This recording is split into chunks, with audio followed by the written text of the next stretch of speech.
রাধে রাধে, শুভ সকাল সবাইকে। আশা করি তোমরা সবাই খুব খুব ভালো আছো। আমার দিনটা কেমন করে শুরু হয় সেটাই আজ তোমাদের সাথে শেয়ার করব। প্রথমে প্রাকৃতিক পরিবেশ এবং গাছগাছালি দিয়ে দিনটা শুরু করে নিলাম।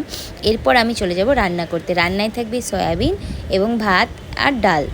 রান্না করতে করতে তোমাদের দাদা কাপড় কেচে নিয়ে চলে এসেছে। এই কাপড়গুলোকে এখন আমি বারান্দায় নেড়ে দেবো, তারপরে আমার বাকি কাজগুলো কমপ্লিট করব। তোমাদের সাথে কথা বলতে বলতে পুরো নাড়াটা কমপ্লিট হয়ে গেল।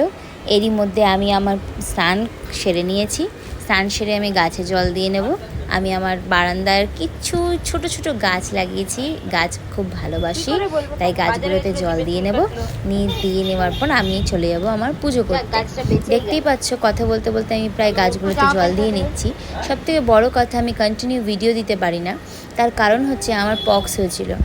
টানা 15 থেকে 20 দিন আমি পক্সের যন্ত্রণা সহ্য করেছি। তারপরে উঠে ভাবছি কি করব, তোমাদের সাথে ভিডিও করে ডিসকাস করি আর তোমাদের সঙ্গে একটু গল্প হয়ে যাবে। তোমাদের সঙ্গে গল্প করতে করতে আমি প্রায় আমার গাছে জল দেওয়া শেষ করে নিয়েছি। এরপর চলে যাব পুজোতে। পুজো করলাম, ভগবানকে ভোগ দিলাম।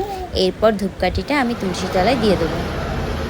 তুলসী তলায় ধূপকাঠি। তোমরা যারা আমার ভিডিওটা দেখো, আমার ভিডিও ভালো লাগলে লাইক কমেন্ট সাবস্ক্রাইব করো। মালা কমপ্লিট করে আমি আমার দিনটা শুরু করছি।